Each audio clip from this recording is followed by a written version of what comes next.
Plan for the best, but prepare for the worst with BioEmergencyFoods.com. For a hearty freeze-dried meal ready in seconds, just add water. 25-year shelf life and non-GMO. The taste test king. Bigger portion sizes and more food storage for your money. For when you and your family need it most. Click the link below and buy Emergency Foods right now.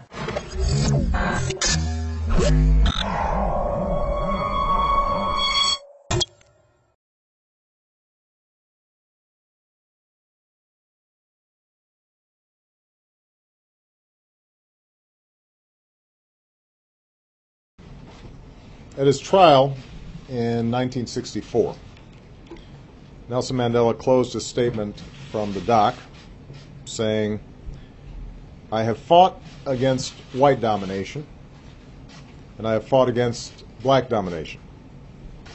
I have cherished the ideal of a democratic and free society in which all persons live together in harmony and with equal opportunities. It is an ideal which I hope to live for and to achieve. But if needs be, it is an ideal for which I am prepared to die." Nelson Mandela was once branded a terrorist by the United States government. Yet his admirers, people like U.S. President Barack Obama, hold him up on a pedestal as an international icon. So which is he? A terrorist, which he was labeled by the United States up until 2008, before his 90th birthday, and what some politicians in Washington called embarrassing, or a saint-like statesman of the 20th century who helped end apartheid and institutionalized racism in South Africa in the 1990s. Nelson Mandela was revered among his followers, but also criticized as a communist sympathizer and a self-described democratic socialist. No wonder President Barack Obama liked him so much.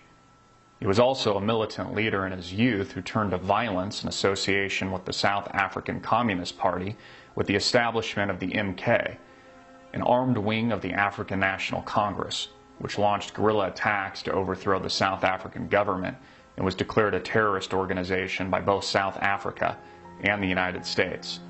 It is also widely recognized that the CIA tipped off the South African government to Mandela's whereabouts before he was imprisoned for 27 years on conspiracy charges. More horrifying was his relationship with his wife, Winnie Mandela, who was married to him at the time of becoming president in 1994. If their association in a militant wing of Mandela's African National Congress accused of gross human rights violations. According to the South African Truth and Reconciliation Commission, Winnie Mandela is personally responsible for the murder, torture, abduction, and assault of numerous men, women, and children, as well as indirectly responsible for even larger numbers of such crimes. Necklacing, a form of political lynching in South Africa, where a tire doused in gasoline is hung from a person's neck and then set on fire, usually taking about 20 minutes for a victim to die from severe burns and trauma, was a common practice of the ANC.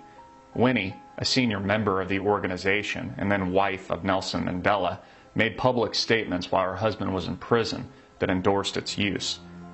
The first victim of necklacing, according to the South African Truth and Reconciliation Commission, was a young girl named Maki Skasana in July 1985. Maloku said her sister was burned to death with a tire around her neck. Her body had been scorched by fire, and some broken pieces of glass had been inserted into her vagina, she told the committee. Maloko added that a big rock had been thrown on her face after she had been killed. In a televised address from the White House on Thursday, President Barack Obama said Mandela was a man who took history in his hands and bent the arc of the moral universe towards justice. So who exactly was Nelson Mandela? And why is he so revered by the U.S. government and our president, a government that had him imprisoned and labeled a terrorist for decades on a terror watch list?